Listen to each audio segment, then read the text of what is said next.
बगावत की एक ऐसी चिंगारी जो कारतूस से शुरू हुई और क्रांति में बदल गई।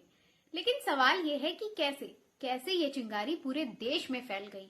ना कोई चिट्ठी, ना कोई संदेश, ना ही कोई टेलीफोन और ना ही कोई सोशल मीडिया।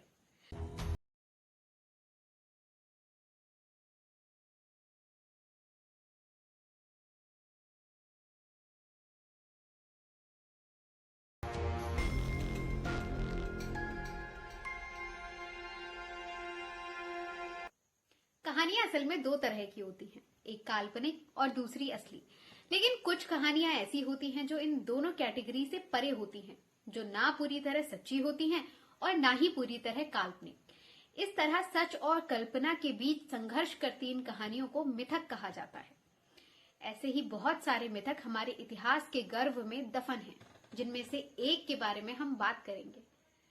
इस किस्से की जड़ें जुड़ी हैं 1857 की क्रांति से।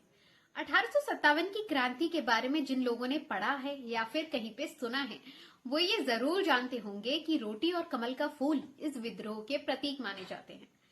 इसी विषय पर हम बात करने वाले हैं कि कैसे एक रोटी एक विद्रोह का प्रतीक बन गई।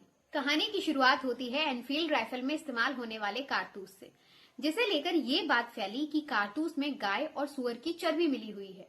यहीं से बगावत की चिंगारी फैली और ये चिंगारी ऐसी फैली कि इसे आग में बदलते देर नहीं लगी। लेकिन सवाल वही है कि कैसे कैसे ये चिंगारी पूरे देश में फैल गई, बिना किसी चिट्ठी, बिना किसी संदेश और बिना किसी टेलीफोन के। ये सब पॉसिबल हो पाया रोटी की वजह से। एक रोटी जो चूल्हे की आग लेकर चली और उसने अंग्रेजों के लंका स्वरूपी साम्राज्य को जलाकर खाक कर दिया। ये अंग्रेजों का अंत नहीं था। जैसे रामायण में हनुमान जी ने लंका जलाई तो रावण का अंत नहीं हुआ, लेकिन ये रावण के अंत का पूर्व संदेश था। वैसे ही 1857 की क्रांति अंग्रेजों का अंत नहीं थी, लेकिन अंग्रेजों के अंत का पूर्व संदेश थी। लेकिन रोटी का ये किस्सा 1857 की क्रांति के बाद नहीं, दरअसल उससे पहले ही शुरू हो चुका था। मई 1857 के कुछ महीने पहले ही भारत में एक अजीब फिनोमेना देखा जा रहा था। ईस्ट इंडिया कंपनी के आर्मी सर्जन गिलबर्ट हेडो ने मार्च 1857 में अपनी बहन को एक पत्र लिखा, जिसमें रोटी की मिस्ट्री का जिक्र मिलता है। जिसमें लिखा था कि यहाँ हजारों की संख्या में लोग एक दूसरे को रोटियां बांट रहे हैं। किसी को नहीं पता कि ये कहां से और किसने शुरू किया। ये कोई धार्मिक परंपरा है या कोई सीक्रेट सोसाइटी, कुछ नहीं पता। रोटियां एक गांव से दूसरे गांव में भी भेजी जा रही थी। कोई आदमी आता और गांव के प्रधान को रोटी देकर चला जाता, जो कि आगे के गांव में कुछ और रोटी भेज देते थे। रोटियों के साथ एक संदेश भी होता था, रोटियां मिले तो आगे बढ़ाओ। इस तरह रोटियों की एक चैन बनने लगी। इस चैन में आम आदमी सहित पुलिस, चौकीदार, प्रधान और कई कारोबारी भी शामिल थे। पूरे उत्तर भारत में रोटी नेटवर्क फैल चुका था। इंदौर, ग्वालियर से रोहिलखंड होते हुए अवध, इलाहाबाद तक। कहा जाता है कि ये रोटियां एक रात में 120 से 160 मील की दूरी तय करती थी। इतनी तेज तो उस दौर में ब्रिटिश मेल सर्विस भी नहीं थी। रोटियों का काफिला इतना बढ़ चुका था कि इसे अंग्रेजों तक पहुंचने में देर नहीं लगी। उस समय मथुरा के एक मजिस्ट्रेट हुआ करते थे, मार्क थॉर्न हेल।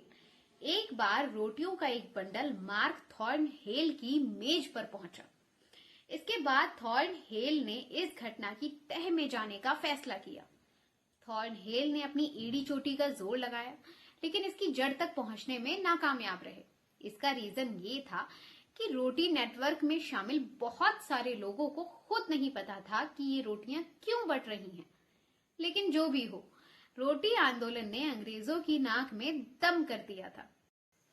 इन दिनों तात्या टोपे, रानी लक्ष्मीबाई, अवध में बेगम हजरत महल, कानपुर में नाना साहिब और बिहार में गोरिल्ला युद्ध के महारथी कुंवर सिंह, ऐसे तमाम नाम थे जो क्रांति का नेतृत्व कर रहे थे। इस क्रांति के दौरान क्रांतिकारियों को चाहिए था एक माध्यम जो लोगों को एकजुट कर सके, लेकिन अंग्रेजों ने लिखित माध्यमों पर बैन लगा रखा था। लेकिन रोटी पर बैन लगाना अंग्रेजों के बस में नहीं था, इसलिए क्रांतिकारियों ने रोटी को एक माध्यम बनाया और रोटी फैली, और ऐसी फैली कि इसने अंग्रेजों के खिलाफ एक पूरा जन सैलाब इकट्ठा कर दिया। रोटी आंदोलन की इंपॉर्टेंस इस बात से भी सिद्ध होती है कि वीडी सावरकर ने अपनी किताब इंडियन वॉर ऑफ इंडिपेंडेंस 1857 में भी इसका जिक्र किया है। बैरकपुर और मेरठ में बगावत करने के बाद हजारों की संख्या में सैनिकों ने दिल्ली की ओर कूच किया। सरकारी दफ्तर जलाए, मुगल सम्राट बहादुर शाह जफर को दिल्ली का सम्राट घोषित कर दिया। करीबन 1 साल तक ब्रिटिश हुकूमत ध्वस्त रही, लेकिन उन्होंने वापस सत्ता पर कब्जा कर लिया। ये कहानी आपने कई बार सुनी होगी, लेकिन इसके बहुत सारे छोटे छोटे पक्ष इतिहास में आज भी गुमनाम हैं। उन्हीं में से एक था ये रोटी आंदोलन। अगर आपको ये वीडियो इन्फॉर्मेटिव लगा है तो प्लीज इस वीडियो को लाइक कीजिए, शेयर कीजिए और कमेंट कीजिए और चैनल को सब्सक्राइब भी कीजिए।